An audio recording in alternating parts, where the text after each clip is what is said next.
Welcome back. Our next guest is a #1 New York Times best-selling author, an activist, a mom, a wife, and she details her self-liberation and has sent millions of readers on a journey toward living their own truth in the process. Her books have turned even some of the world's biggest stars like Reese Witherspoon, Mandy Moore, Gwyneth Paltrow, and even Oprah into huge fans. And just this past summer, Adele made headlines posting about how much her newest book has changed her life. Please welcome author of Untamed, Glennon Doyle. Welcome to the show. Hello, I'm so honored to be here with you.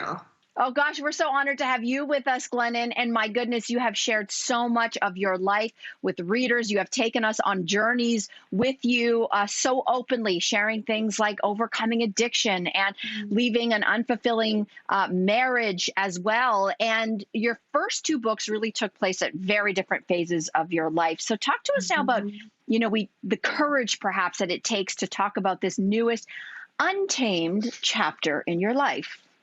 Yeah, so when I released my last book, Love Warrior, I was in a broken marriage to a good man. And that is a tricky place for a woman to be because we're supposed to be grateful for everything, right? And in the process of releasing that book, which was being touted as an epic marriage redemption story, I met the love of my life, Abby Wambach, who is a woman.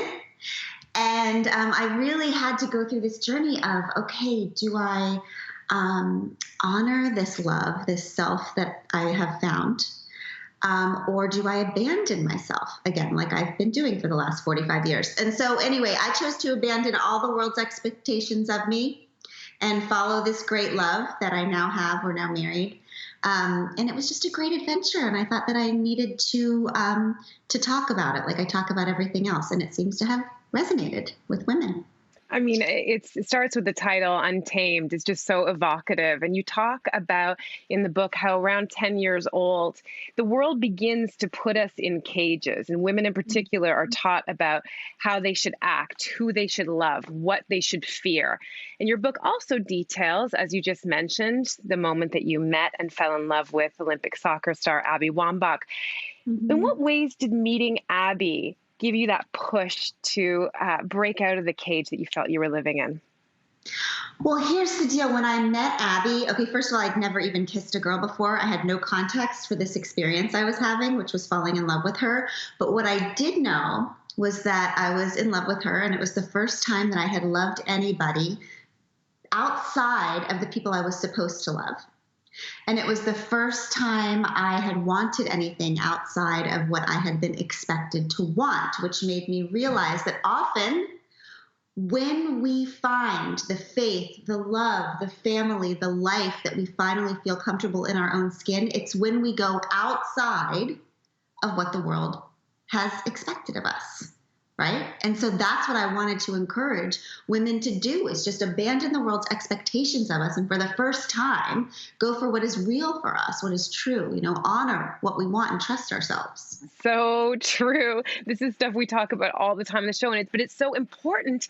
And I think about, it's not surprising that you have so many fans because you have such great wisdom who write to you and ask for advice on their life. And one of the things that you get questions about are like this kind of idea, like, shouldn't my life be better? Shouldn't my relationship be better?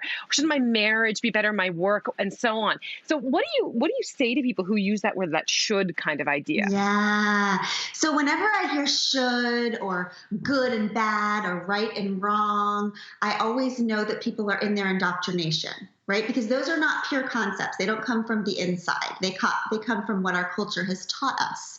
Okay? So the idea for me is to get women from their indoctrination to their imagination. So when women say to me, oh, I should, I really know I deserve more in this relationship, but, a good woman would stay or should stay.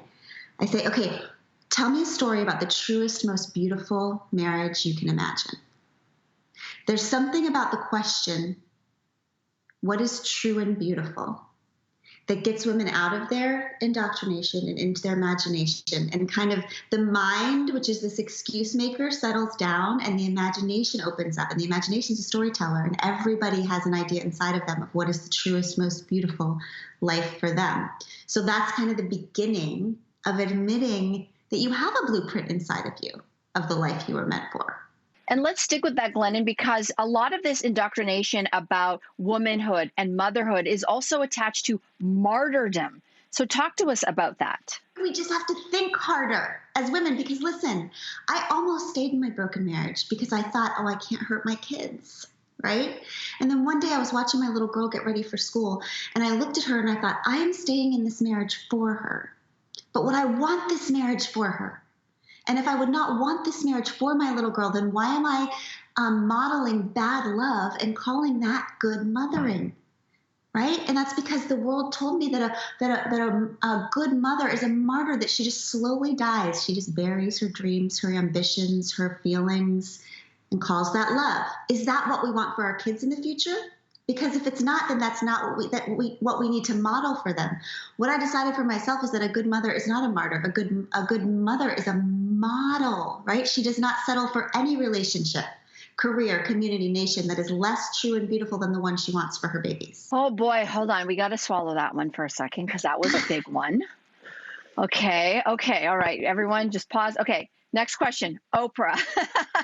You wrote in the book a really, amazing anecdote about some great advice that she gave you, and she had asked you what moment in your life you were most proud of. Can you share a little bit of that story with us? Yeah. Oh gosh. Okay. So the first time I ever sat at Oprah's table, she asked the whole table, she said, tell me something that you're most proud of in your life. And I started doing the thing that women do. Oh, I don't know. I'm just so grateful, and I'm just so lucky, and blah, blah, blah, blah. And she said, stop it.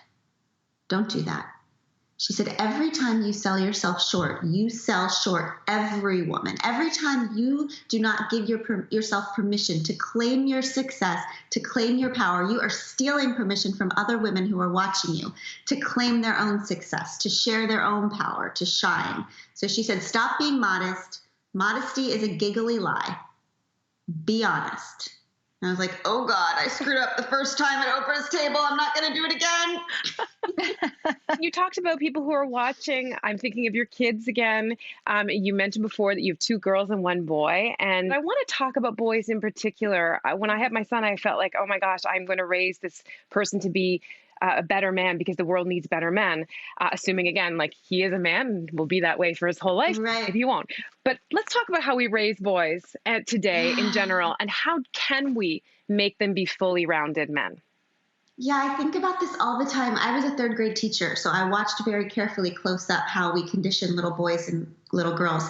And I feel like one of the best things we can do for our boys and for our girls is to start raising fully human little boys who are allowed to express their vulnerability and mercy and compassion, because little boys are tamed just as much as little girls are, right? And I think what would be really beautiful, actually, is if we stopped saying, how do I raise a better man? How do I raise a better woman? And we just looked at these little beings when they're born and thought, how do we raise a fully human person?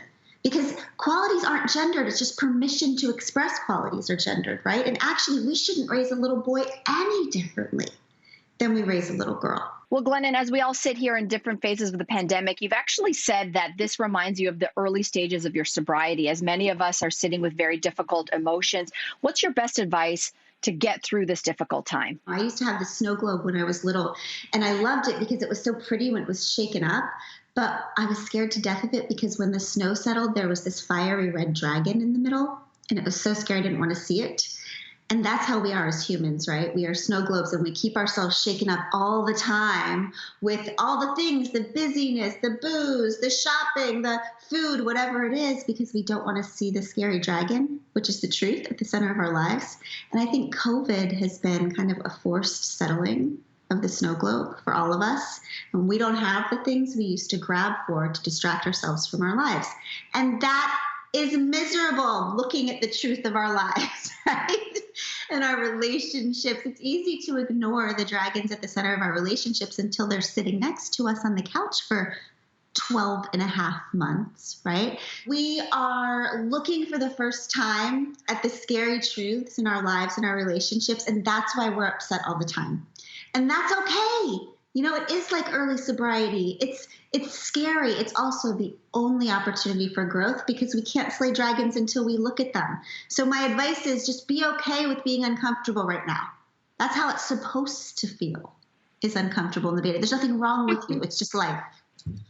Oh my gosh, Glennon, thank you so much for spending some time with us today and sharing your incredible wisdom. Oh, it's been a joy. Thank you all so much. And I love that cheetah dress. For you, Glennon. Everyone listening, Untamed is out now. Go get yourself a copy and we'll be right back.